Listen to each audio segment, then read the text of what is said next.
Here, dankie vir hierdie week. Ons staan by Vrydag. 'n Naweek lê voor. Ons week was dalk vol. Al is dit nie verloop soos ons dit wou gehad het nie, maar U het ons gedra, Here. Dankie daarvoor. Amen. Die palmboom. In antieke tye was die palm 'n simbool van vrede en oorwinning.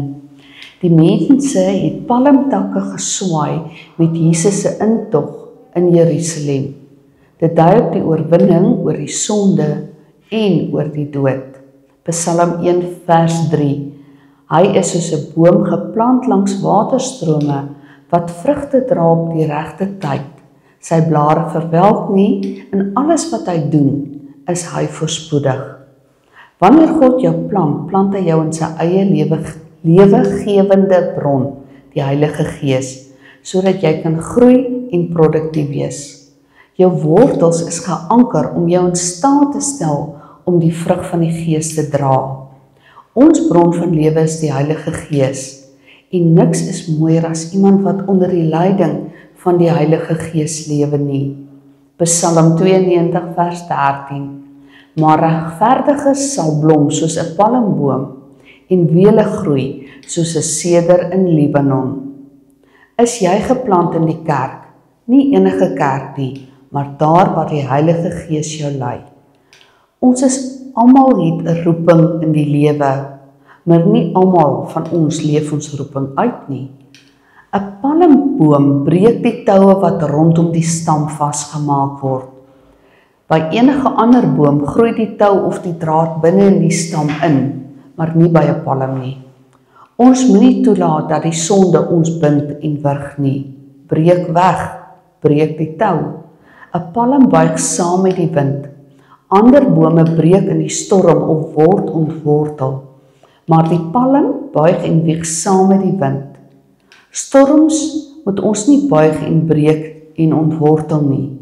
As kinders van die Here moet ons soos palmbome wees. Ons moet 'n veilige oase bied aan ander wat vermoeid is. 'n Palm dra dadels.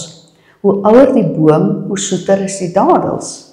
Met die bou van die liggefees was dit meestal ouer mense wat kom help bou het. Mense in hulle 60s en tot in hulle laat 70s.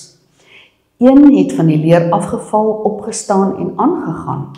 Tannie Helene en Tannie Minnie is al sterk op pad na hulle 90s. Hulle het almal hulle vrugte gebring na die tafel.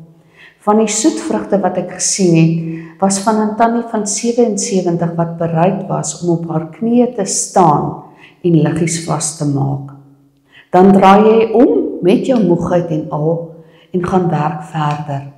So baie seniors voel dat hulle nie meer kan gee nie, klaar gegee het, genoeg gegee het en te oud is om te gee. Die voorbeeld wat jy gee sê so baie, we followed by example. Jy dra nog steeds vrugte, al is jy oud. Ek en jy is ongeag ons ouderdom, afhanklik van God se genade. Ons is nie gevrywaar van woestyntye nie, maar ons word gevoed deur God se lewegewende water, sodat ons kan bly vrugte dra. Die Gees van God maak die onmoontlike moontlik. Die Gees van God wek die gees van die bouers op, sodat hulle groot dinge kan doen. Die Gees sorg vir materiaal en menslike hulpbronne.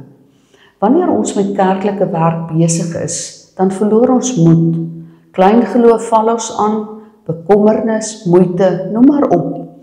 God sê jy is nie afhanklik van menslike mag en krag nie, maar van my Gees. Hy gee dit wat nodig is vir die bou van sy kerk. Hy beskaam ons vrese. God se oë sien alles. Die klein dinge wat ons in getrouheid aan die Here doen, is van groot belang vir God se kerk en sy koninkryk. Sien dit as jou voorreg en jou verantwoordelikheid. Amen.